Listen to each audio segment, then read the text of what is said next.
4 o'clock Friday. Yeah, we made it to the weekend, and in true Colorado fashion, that means you're going to get a little something like snow. Pretty mild. We saw some snow around the area today. Snow is coming our way in the next few hours because, after all, it is Friday afternoon, Kathy, and that means that the snow is coming for the weekend. You guys have become weather forecasters. Look at you. Nice. What's going to happen next weekend? Oh, it's going to be really cool. It's going to be great. Yeah. Well, I have some good news. This is not the storm that we saw last weekend, and actually the snow totals are trending downward. This appears to be a weaker storm, and even though it's sunny out there, we're still going to have accumulation. It will impact the drives overnight tonight and tomorrow, but not as strong of a storm as we were concerned about earlier in the week. And it is just so pretty out there on a Friday afternoon. Temperatures in the lower 40s here. A decent drive on I-70 for now, with winter weather and travel advisories going out this evening. 42 in Denver. You know what? That's about average for this time of year. Snow showers moving through early this morning as the leading edge of that system rotates into Colorado. Not a ton of snow in the high country yet, but as the system moves in over the next few hours and lifts over Colorado, we'll start to see the snow really fill in. A winter weather advisory now for Denver, downgraded from a winter storm watch. We're looking at about 2 to 4 inches of snow in the city by this time tomorrow night. Where we're going to now see the heavy snow is focused in southeastern Colorado, where you see that area of red and a winter storm warning. Now, some of the foothill areas still could see more than 4 inches of snow, and down along the Palmer Divide, you could be up closer to 6, even 8 inches. We're seeing where these bands set up this evening, and the snow will eventually be moving back in. We're hoping to eke out the evening drive before those heavier bands move in. You probably wake up to snow showers tomorrow, and we'll have them off and on throughout the day before the system rolls out tomorrow night. Temperatures coming down, and pretty soon that snow is going to be coming down as well. Sometime around 6 o'clock, 7 o'clock, we'll start to see the snow return to the area. Something we'll cover in the main weather segment coming up. We'll talk about the avalanche danger, how much snow to expect in the metro area, and how about the Super Bowl Sunday forecast? A lot of people have plans. I'll have that forecast as well. Most of them inside, hopefully. Don't forget, wherever you go this weekend, wherever your travels take you, you can take along your forecast. Download our free 9 News app on Apple and Google Play stores. You can also catch us on 24/7 on 9 News Plus. Denver Mayor Mike Johnston is cutting the budget to help fund the ongoing migrant crisis. The city needing to address a $180 million shortfall. Mayor Johnston says that starts with $5 million in reductions to the budget of Denver Parks and Rec and the DMV. He also warned that more cuts are coming. Denver will no longer be taking vehicle registrations in person. All of those services are going to be moved online instead. And the city will have the rotating weekly closures of DMV offices. Starting on February 20th, the city's going to reduce hours at rec centers as well. Regional rec centers that are open 7 days a week will now have to close at least one day. And Denver won't be as pretty. The city's going to cut down on planting flowers in the parks this year. Summer programs and some of the hours for seasonal employees also face cuts. The $5 million in these cuts only represent about 2% of the total of $180 million the city says it still has to cut. Much more on that, what that means for Denver, is coming up on 9 News at 5 and tonight on Next with Kyle Clark. People who went to the Return to Nature funeral home in Penrose to get their loved ones cremated are now starting to learn what prosecutors believe the owners did with their money, as well as their loved ones' bodies. After months, a judge unsealed an arrest affidavit, and victims tell 9 News reporter Aaron Adelson they are happy anyone can read it now. For months, people have been wondering what went on inside this Penrose funeral home. A judge unsealed this arrest affidavit, which explains some of the evidence against John and Carrie Halford. Prosecutors accused the couple of 190 counts of abusing corpses. To prove that, they plan to use the Halfords' own surveillance footage. The affidavit says it shows John brought a body inside in the dark of night, and he flipped the deceased body off the gurney onto the floor. Another instance, a family paid the Halfords to bury their loved one, a Vietnam veteran, yet law enforcement found his body, and inside his grave, a female's body. The core of the case is that people paid the Halfords to bury or cremate their loved ones. Prosecutors say they never did that, falsified death certificates, and pocketed the money, spending it instead on things like a $9,000 trip to Vegas, $3,400 worth of Tiffany's jewelry, and $8,500 on laser body sculpting. It's beyond disgusting. honestly. It just literally makes me sick to my stomach. Tanya Wilson's mom died last summer. They spread her ashes in Hawaii, or so they thought. This fall, law enforcement found her body in the Penrose funeral home. Tanya's glad people can read what happened to her mom and almost 200 other people. I personally needed it for myself, for one, but I also thought that it was important for everybody else, the public, to fully understand the scope of these horrors. 9 News filed to have the affidavit unsealed in November. Victims we spoke with are glad a judge finally let people read the accusations. Aaron Adelson, 9 News.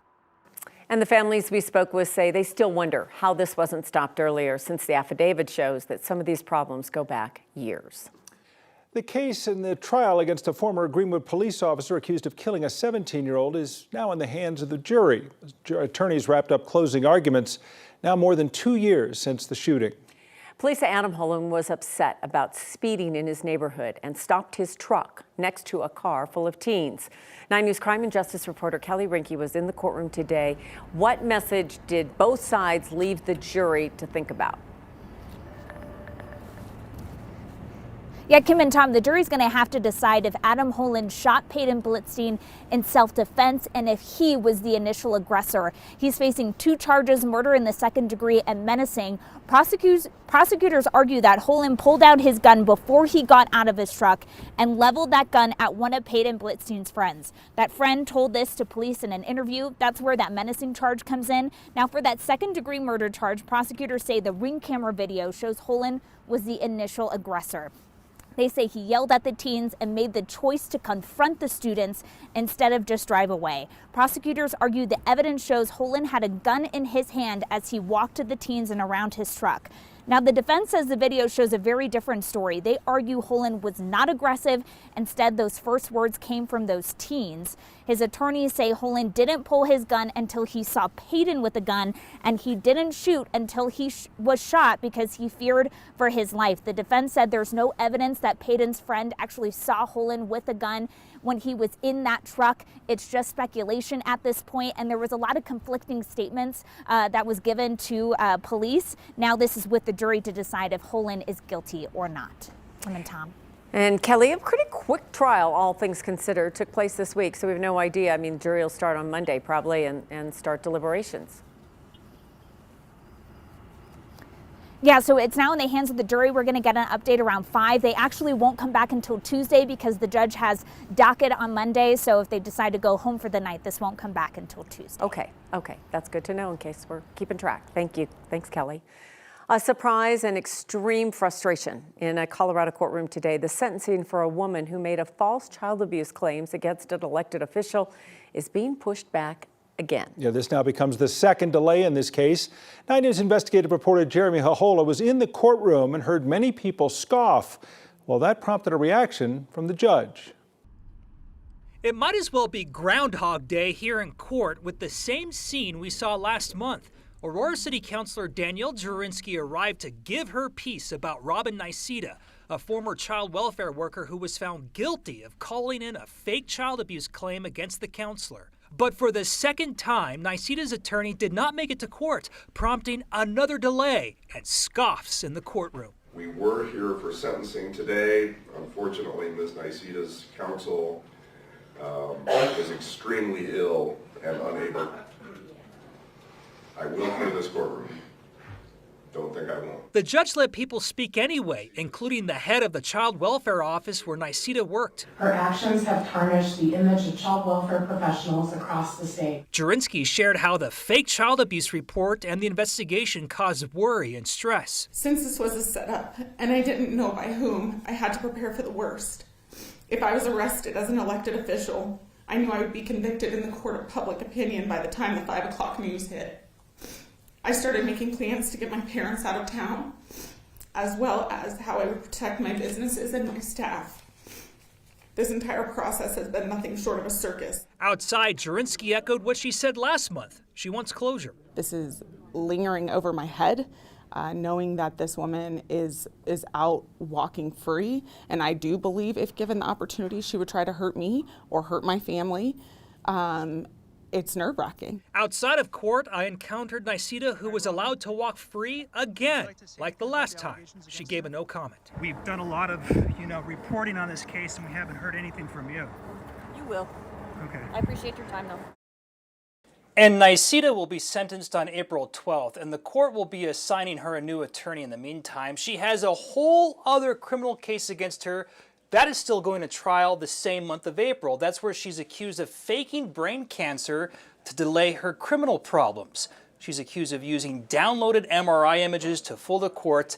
We'll keep following her case again and again if necessary. Back to you. Yeah, the wheels of justice spinning slowly in this case. Yeah. All right, Jeremy. Thanks. Today, many from the worlds of broadcasting and sports, as well as family and friends, said their final farewell to Larry Zimmer. The legendary broadcaster passed away 3 weeks ago at the age of 88. His voice had been the signature of so many great sports moments, especially for fans of the Broncos and CU Buffs. Today, at a celebration of his life, both a Bronco and a Buff remembered their friend. Steve Foley and Dave Logan reflected on their long relationships with Zim, with Dave sharing a story about an interaction with fans in Kansas City. And picks up one of those styrofoam beers about this size. So Larry's broadcasting the game, I'm doing the color. But I'm continuing to kind of look down at our friends. He then whispers something to his friend and turns and takes this mug full of beer and throws it right through the booth between Zim and me, and it hits the back wall and splatters everywhere. When I say Zim is a professional broadcaster, and I learned so many things from him, this is an example. He never missed a beat. Just kept on broadcasting. There's more to that story. It's funny. That Dave Logan shared. I'm going to take the full clip of the story because it's a couple minutes, doesn't quite fit into a newscast, but I'll post it online if you want to check in. And it was just wonderful to see so many people, from Brigitte and the kids, to seeing all the broadcasters and all the Broncos past, the Buffs past, who came out and took their time to say their farewell to Larry today. Yeah, former players and so many people that just knew his voice. Yeah. And what a great mentor he was, and a man of faith, and just a person that made such an impact, but so humble. All of them said, so humble. 88 years and didn't miss a beat. He was always a big part of everyone's life who he came in touch with. That Kansas City story. Look it up. It's great. It's great.